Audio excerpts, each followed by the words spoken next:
ఈరోజు శ్రావణ మాసంలో వచ్చే మాస శివరాత్రి. ఈ సందర్భంగా శివానుగ్రహాన్ని సిద్ధింపజేసుకోవటానికి, వృత్తిపరంగా మంచి పురోభివృద్ధి సాధించడానికి, ఆదాయ మార్గాలు పెంపొందింపజేసుకోవటానికి ఈశ్వరుడికి సంబంధించి ఎలాంటి ప్రత్యేకమైన పరిహారాలు పాటించాలో నేటి పరిహారాలు, పరిష్కారాలు అనే అంశంలో పరిశీలిద్దాం. ప్రధానంగా శ్రావణ మాసంలో వచ్చే మాస శివరాత్రి అంటే పరమేశ్వరుడికి ఎంతో ప్రీతిపాత్రం. ఎందుకంటే శ్రావణ మాసం పరమేశ్వరుడికి ప్రియమైన మాసం. కాబట్టి ఈ మాసంలో వచ్చే మాస శివరాత్రి శివానుగ్రహం సంపూర్ణంగా కలగాలంటే ఖచ్చితంగా నక్తవ్రతం చేయాలి. అంటే పగలు ఉపవాసం ఉండి సాయంకాలం శివాభిషేకం చేసుకోవటం లేదా శివపూజ చేసుకోవటం చేసి అన్నం ఈశ్వరుడికి నైవేద్యంగా సమర్పించి ఆ అన్నాన్ని ప్రసాదంగా స్వీకరించాలి. ఇలా చేస్తే శివానుగ్రహానికి పాత్రులై సకల శుభాలను సిద్ధింపజేసుకోవచ్చు. అదేవిధంగా శ్రావణ మాసంలో వచ్చే మాస శివరాత్రి కాబట్టి రాగి చెంబు పరిహారం పాటించడం ద్వారా విశేషమైన శుభ ఫలితాలు కలుగుతాయి.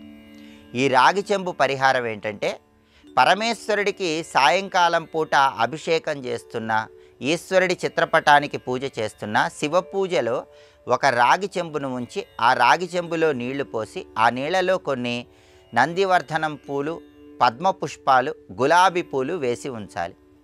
శివపూజ పూర్తయిన తర్వాత మీ గృహంలో ఈశాన్యం మూల ఒక పీట ఏర్పాటు చేసి ఆ పీటకు పసుపు రాసి కుంకుమ బొట్లు పెట్టి బియ్యపిండితో ముగ్గు వేసి శివపూజలో ఉంచినటువంటి ఆ రాగి చెంబును ఈశాన్యం మూల పీట మీద ఏర్పాటు చేయాలి.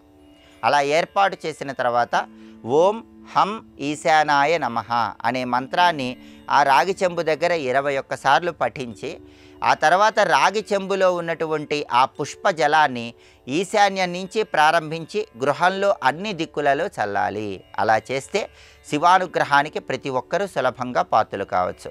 అలాగే పరమేశ్వరుడి సంపూర్ణమైన అనుగ్రహం కలగాలంటే అన్ని రకాలైనటువంటి జాతక దోషాలు, పితృదోషాలు తొలగింపజేసుకోవాలంటే ఈశ్వరుడికి అభిషేకం చేసే సమయంలో ఈరోజు కుశోదకముతో అభిషేకం చేయాలి. అంటే దర్భలు కలిపిన జలాలతో శివుడికి అభిషేకం చేసినట్లయితే పితృదోషాలు, పితృశాపాలు తొలగింపజేసుకొని శివానుగ్రహం వల్ల సకల శుభాలను సిద్ధింపజేసుకోవచ్చు.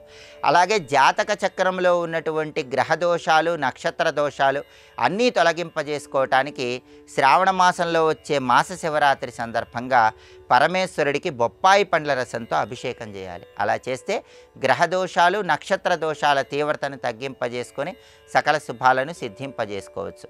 అలాగే ఈశ్వరుడి చిత్రపటానికి కానీ శివలింగానికి కానీ పూజ చేసేటప్పుడు శంకు పుష్పాలతో ఈరోజు పూజ చేస్తే ఉత్తమ ఫలితాలు కలుగుతాయి. శంకు పుష్పాలతో పూజ చేయటం ద్వారా ఆదాయ మార్గాలు పెరుగుతాయి, వృధా ఖర్చుల తీవ్రతను తగ్గింపజేసుకోవచ్చు. శంకు పుష్ప పూజ చేసి ఈశ్వరుడికి చిమ్మిలి నివేదనగా సమర్పించాలి. ఇలా చేస్తే సంపూర్ణంగా శివానుగ్రహం కలుగుతుంది. అలాగే శివ పూజ చేసే సమయంలో శివలింగానికి కానీ ఈశ్వరుడి చిత్రపటానికి కానీ పూజ చేస్తూ శ్రీం శివాయ నమః అనే మంత్రాన్ని పఠించుకున్నట్లయితే ధనపరంగా మంచి పురోభివృద్ధి ఏర్పడుతుంది. విశేషమైన ధనలాభాన్ని సిద్ధింపజేసుకోవచ్చు.